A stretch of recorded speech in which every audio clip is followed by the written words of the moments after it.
Welcome to the show, everybody. Feeling pretty good today, personally. My Baltimore Ravens demolished the Rams last night on Monday Night Football. I don't know if you watched that. And I was thinking last night as I was watching it all unfold. On top of everything else, I love how the Ravens are named after an Edgar Allan Poe poem, because Poe lived in Baltimore, died in Baltimore.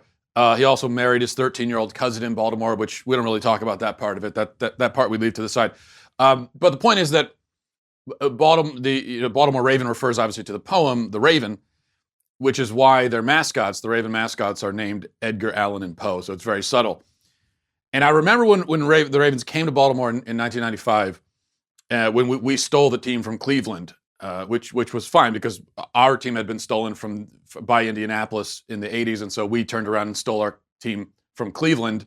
And fair is fair. If you get something stolen, you can steal from the next person. That's the way it goes in America. And anyway, so there was a vote to see what we would name the new team, and everybody in this city was voting. And as a kid at the time, I wanted something like the Dragons, something fierce like the Dragons or the Butchers, the Baltimore Butchers. That would have been good. But the nerds wanted a 19th century literary reference, and they won. And I was mad at the time, but I appreciate it now, because now that I'm older and I'm a nerd myself, I really appreciate the literary reference every time I watch football. Great stuff. Okay, speaking of nerds, Pete Buttigieg, he's a nerd, which I mean as a compliment. Smart guy, obviously.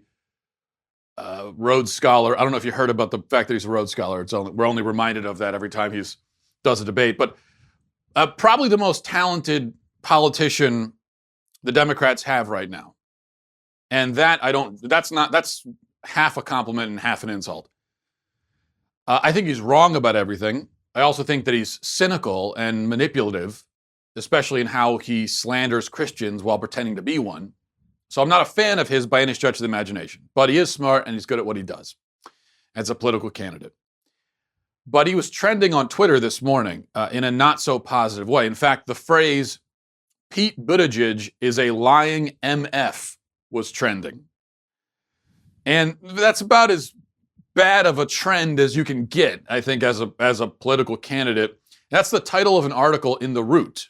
And it's an article that just blasts away at Buttigieg, calling him a lying mother blank, basically painting him as nothing more than a lucky, privileged, spoiled, lying brat, essentially, and taking issue. And this, of course, is from the left. This is an attack on him from the left, taking issue mainly with something that he said something he said about 8 years ago while he was running for mayor of South Bend, and he was talking about disadvantaged kids and the education system. And anyway, they're taking issue with what he said, and take a listen to it right here.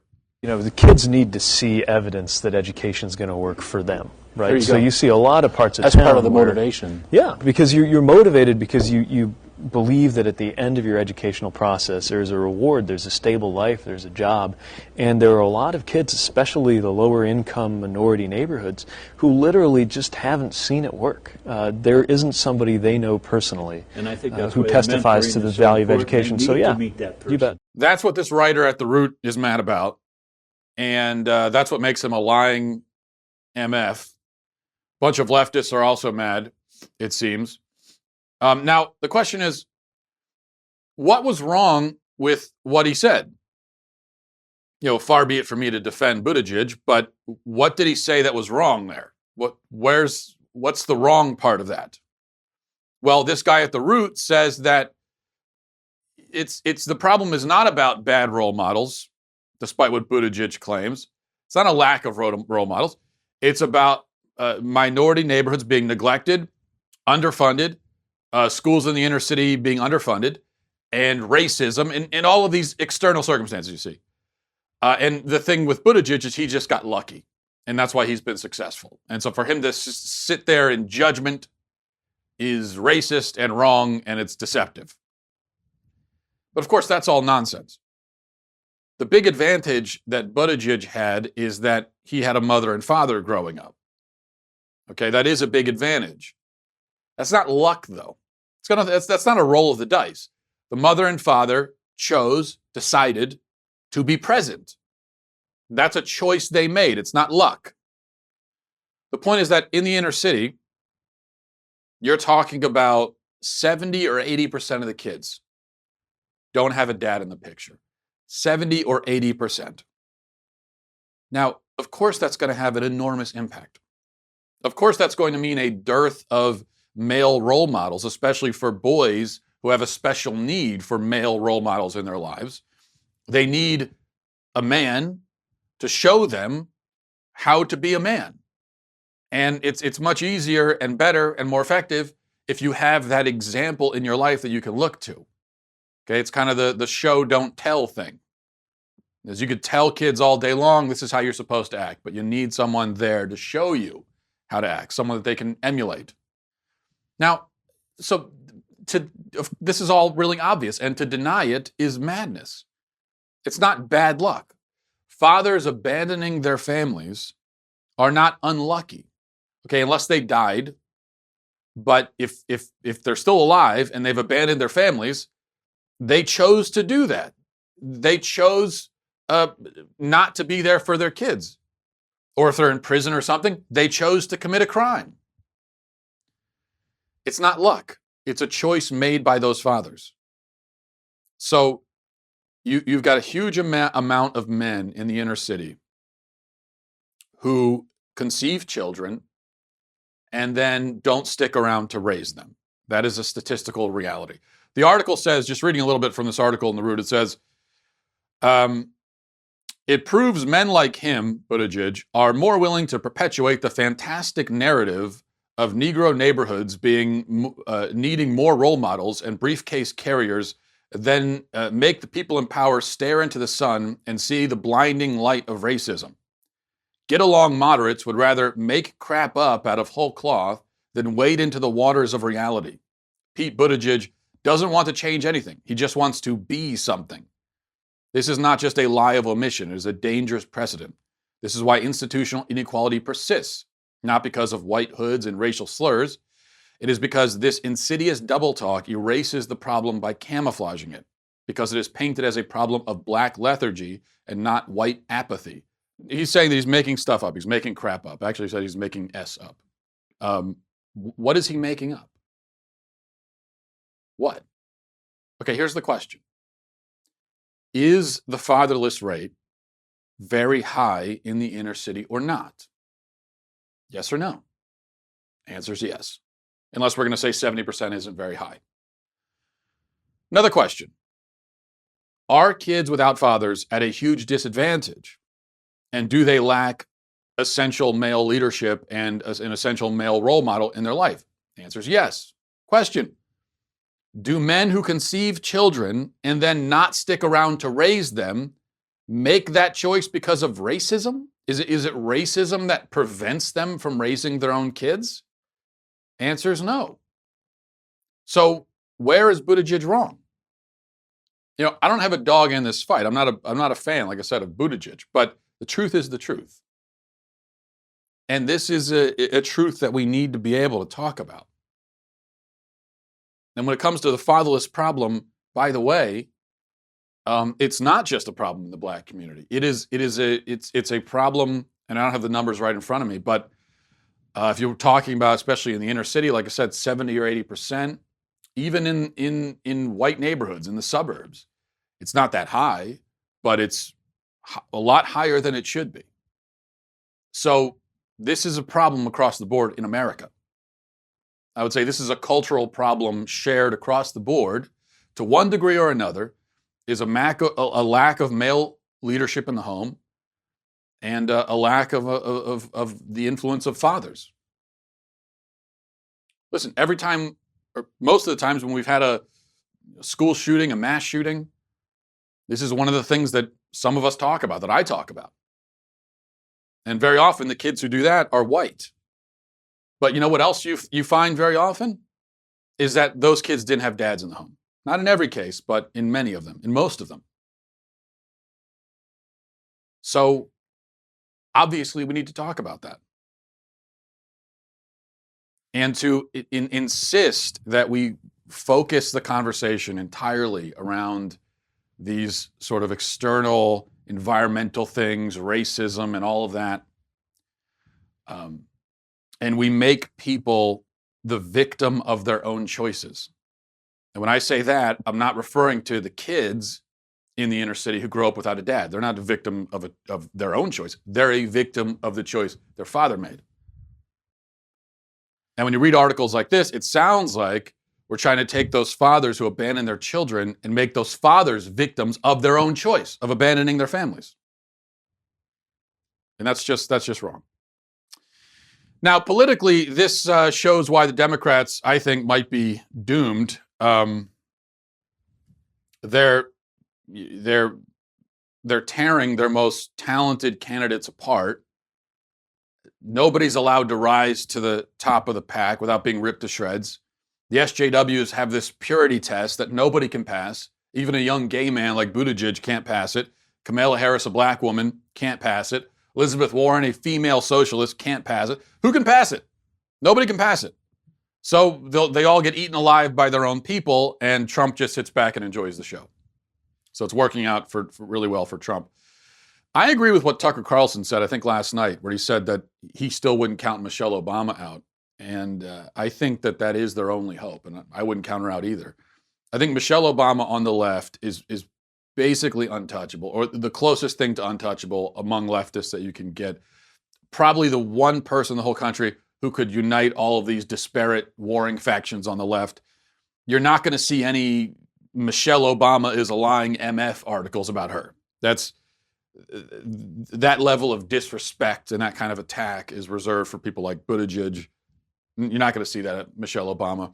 There's a reverence that all the leftists seem to have for her.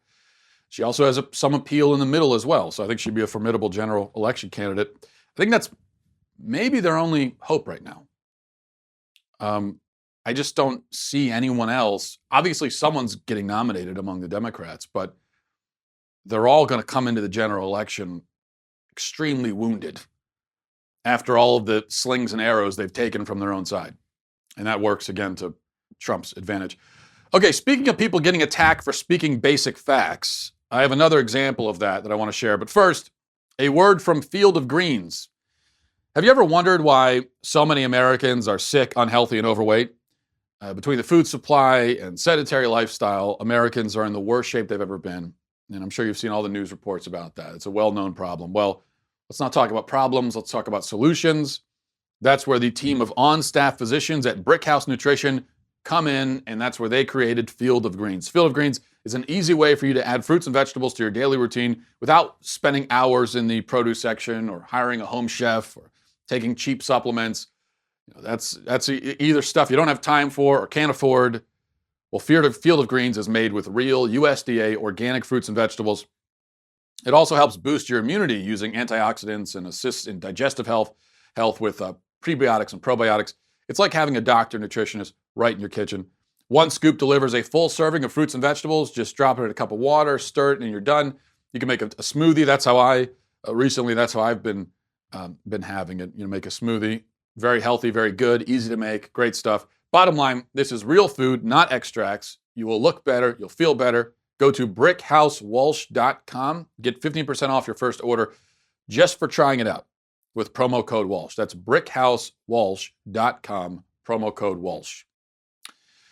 Okay, so as I said, speaking of the left's war on facts, journalist Andy Ngo, he's best known for his run-ins with Antifa. He's the guy that got assaulted, sent to the hospital with a brain injury by Antifa a few months ago.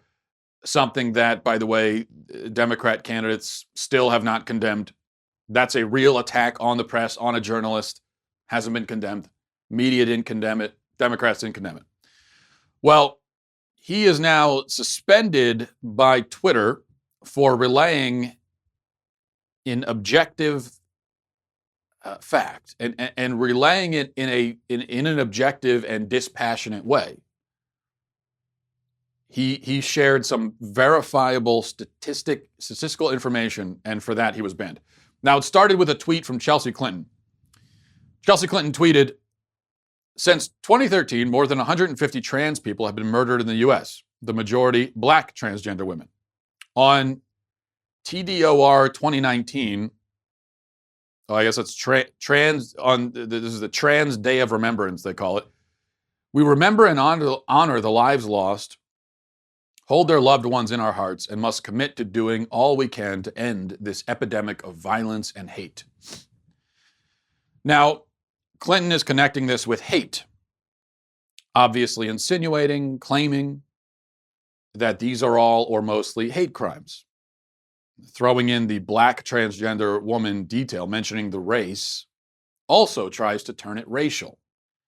So the idea is to make it seem like there are a bunch of racist transphobes out there murdering black, quote, trans women left and right.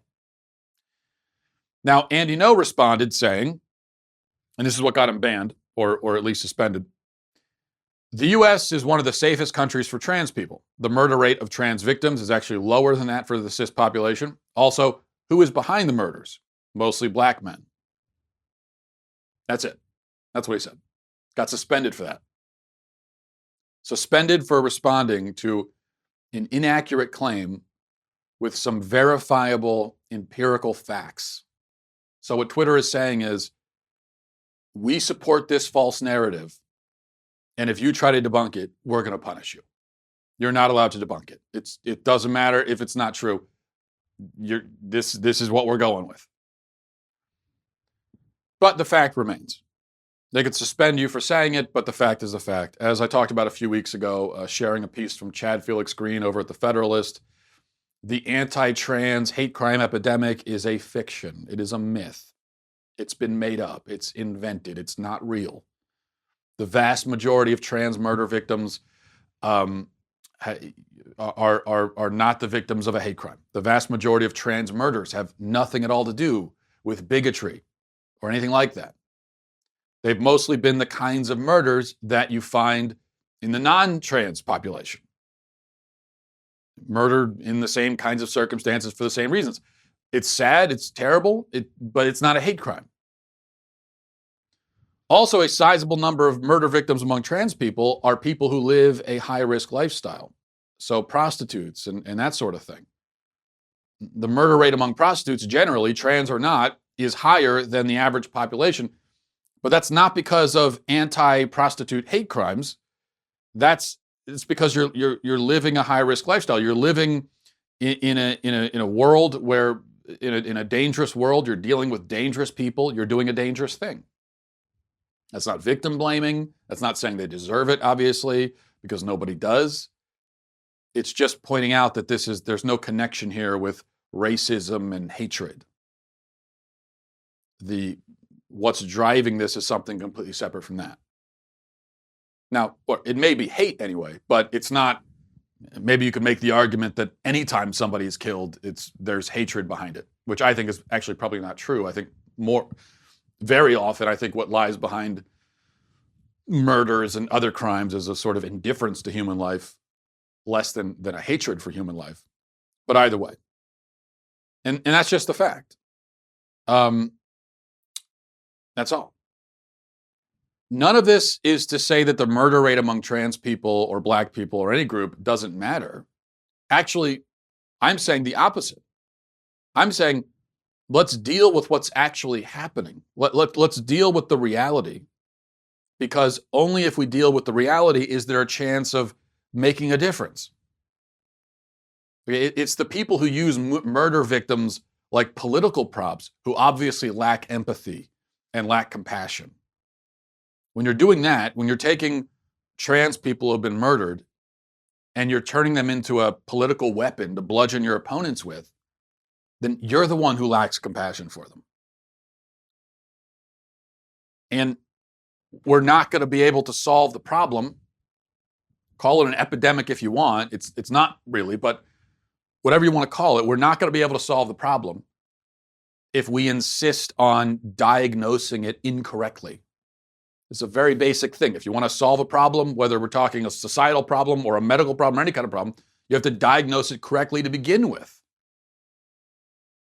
And so I think what Andy Ngo was trying to say, what I'm saying, what a lot of us have been saying is, let's diagnose this problem correctly, and then we could talk about solving it.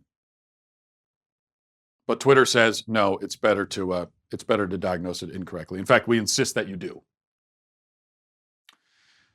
All right, let's move on to emails because there's a few topics brought up in the emails that I wanted to spend a little bit of time on. MattWalshShow@gmail.com, MattWalshShow@gmail.com. This is from Jake, says, hey, Matt, quick talking point for tomorrow's show. As I am sure you saw, Bezos donated $98.5 million to charity, Jeff Bezos, and that still was not enough. I saw some comments going around that if you make $50,000, that would be the equivalent of donating $45.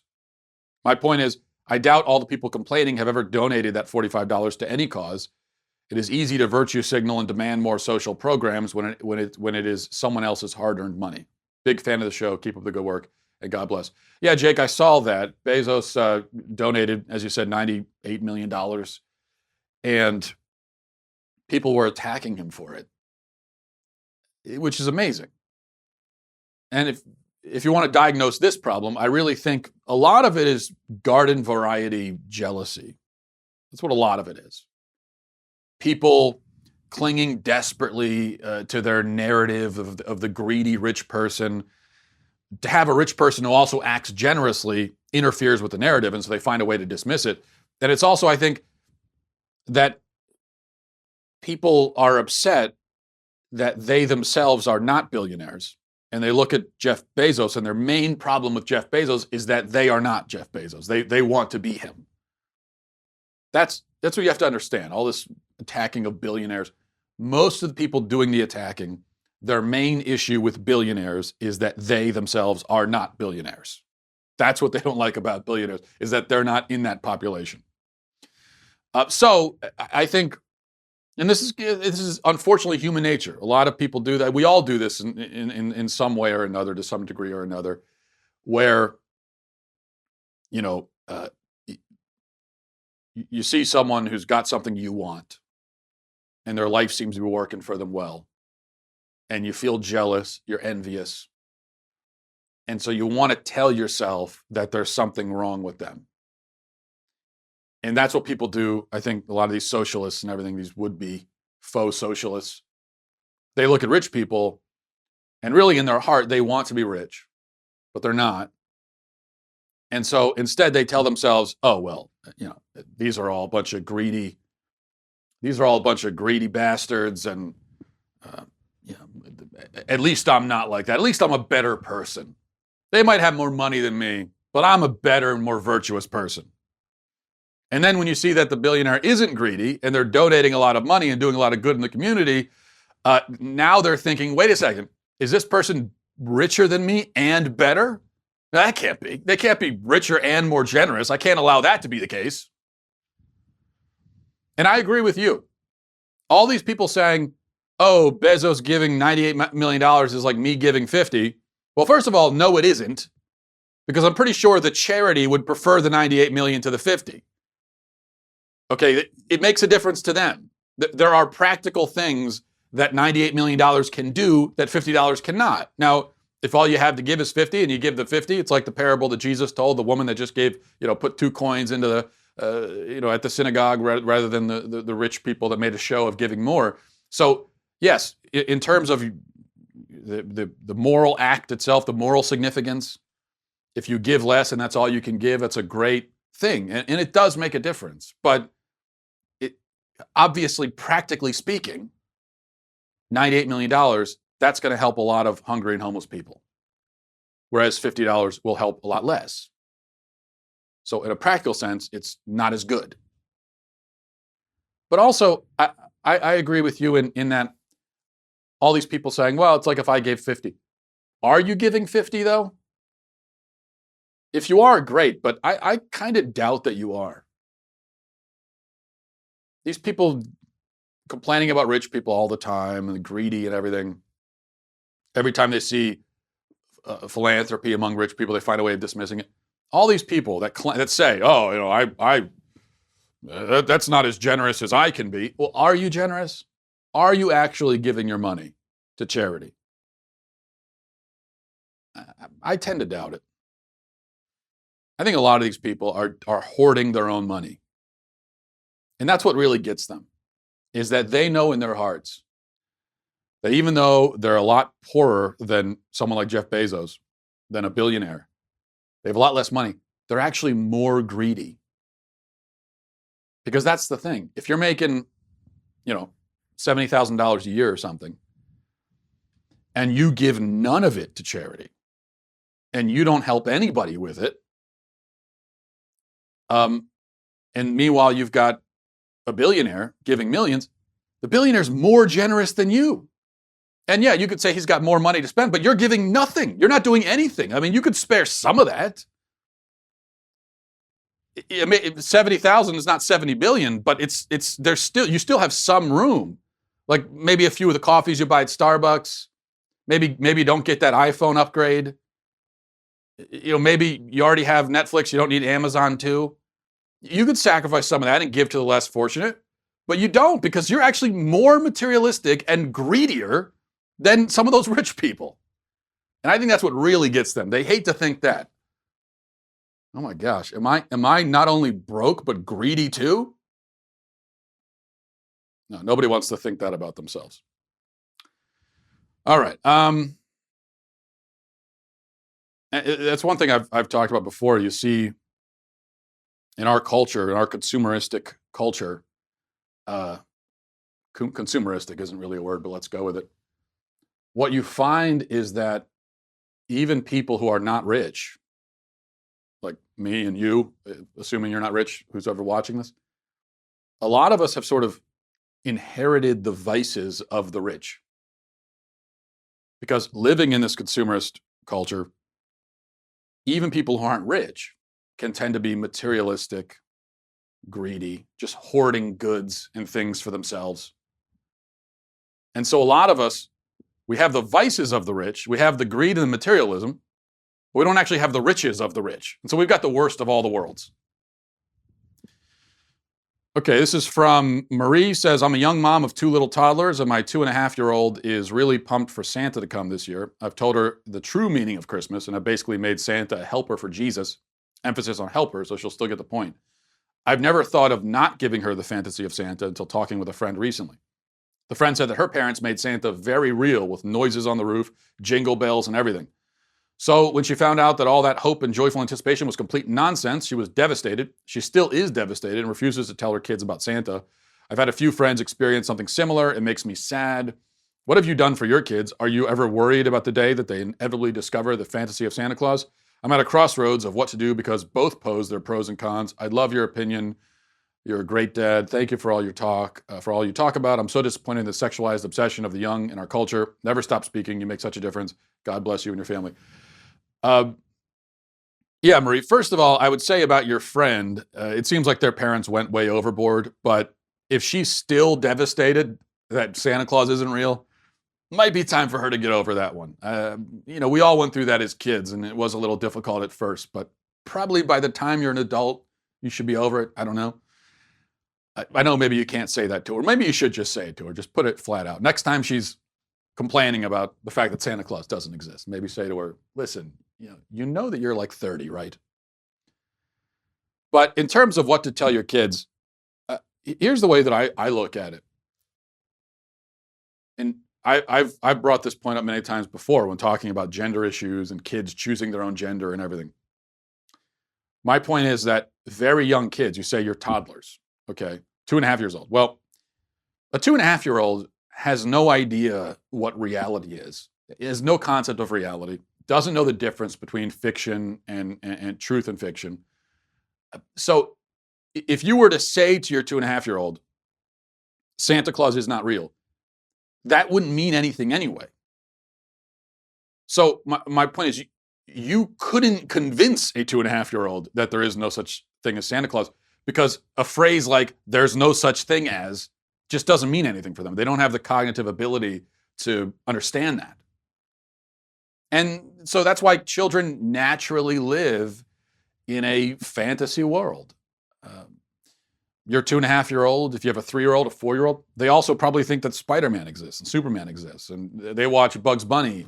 They think that that's real. They watch cartoons. They think it's real. It's not because you've told them that. You haven't gone out of your way to convince. Nobody goes out of their way, really, to convince a 4-year-old that Spider-Man exists.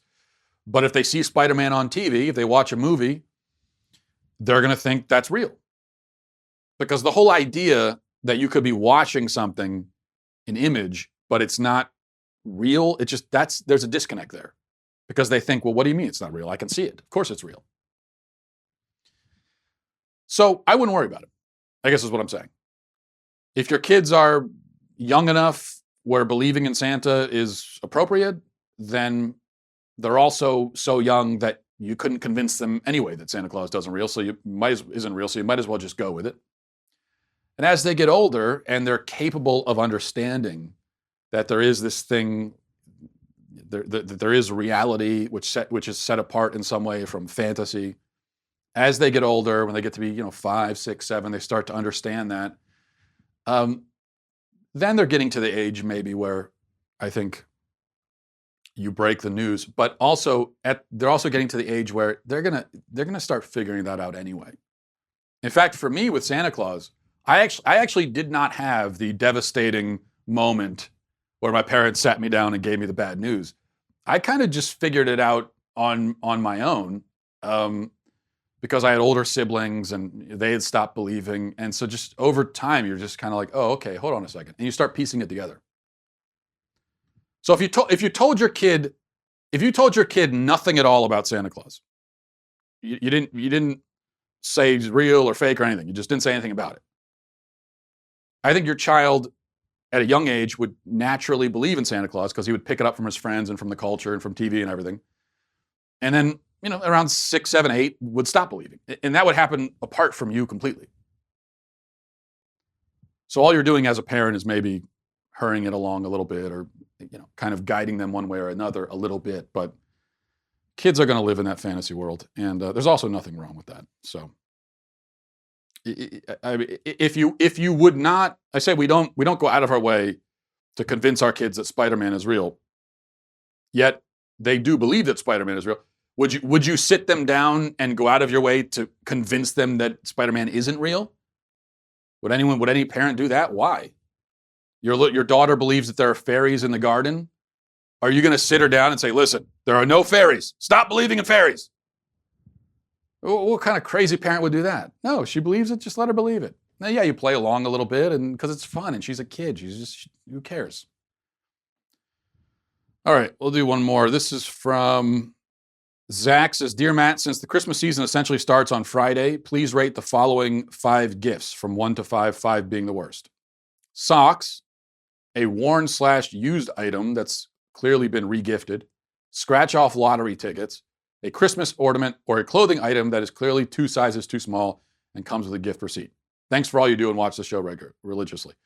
Well, I need more information, Zach, because you talk about socks. Are the socks the fancy high-end socks that you buy? You get a pair of them for $14 at Target. That for me is fancy and high-end. That's not a bad gift. I have no problem with re-gifted items in principle. Now, if you're saying they've been worn or obviously used, okay, if someone's giving me a blender that still has chunks of smoothie in it, I'm going to have an issue with that. But re-gifted in general, I have no problem with. Now, you talk about ornaments. Okay, that's definitely a 5. That's a 20, really.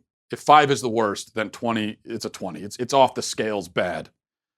Ornaments are the worst gifts. We've all been guilty of giving Christmas ornaments as gifts to other people, yet we all know that none of us want Christmas ornaments as gifts. So we all participate in this thing where we give a gift that we know we wouldn't want.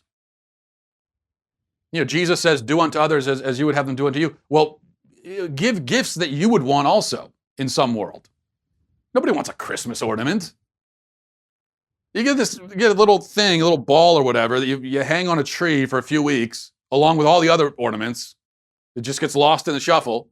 Who's going to be excited about that? And the worst thing is, and this is why gift giving stresses me out, and I would be in favor of just abolishing all gift giving occasions and just never giving or receiving any gifts. I'd be fine with that.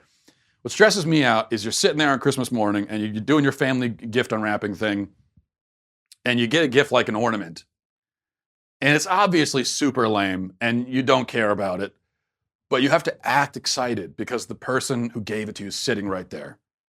Even though they know, unless it's a child, Okay, that's an exception here. But if it's an adult, they know that you're not going to be super psyched about the ornament, but they still expect you to act like you are. And they know you're faking it. And so there's the psychological back and forth, the mind games that are being played. I don't like it. And I'm very bad at faking enthusiasm. So I open up the ornament and I have to go, oh, cool. That's the best I can do. Oh, cool. Is that an ornament? You got an ornament? Yeah. Oh, yeah, this will look great on the tree. This will look great with the 300 other ornaments. I'll just put that in there and I'll forget about it. It's great. No, thank you so much. Wow. Where'd you get this? You have to ask a few questions, right? That's the one way I sell it. To try to distract from the fact that I'm not excited, I'll start asking questions. Where'd you get this from? Oh, you got it from the mall. Wow. What mall? Oh, wow. Wow. Look at this ornament. Oh my gosh. I woke up this morning just hoping I'd get an ornament. I got 600 ornaments. I was thinking I need another one. I mean, I need a 601 ornament. So thank you so much for this ornament. Thank you so much for it. You obviously hate me. Couldn't get me a gift that I want. How about just a gift card? If that's you wanted to spend $7 on a gift, so just get a $7 gift card to Starbucks. Okay, that'd be much better. I got to actually use that. That's my reaction. It's Christmas morning gets awkward at my house. Anyway, that's my feeling about that. Thanks for the question. I think we'll wrap it up there. Thanks everybody for watching. Godspeed.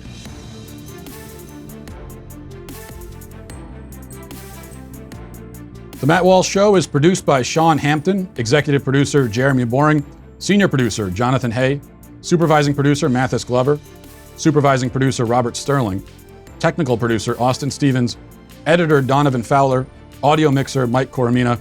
The Matt Walsh Show is a Daily Wire production. Copyright Daily Wire 2019. If you prefer facts over feelings, aren't offended by the brutal truth, and you can still laugh at the insanity filling our national news cycle, well, tune in to The Ben Shapiro Show. We'll get a whole lot of that and much more. See you there.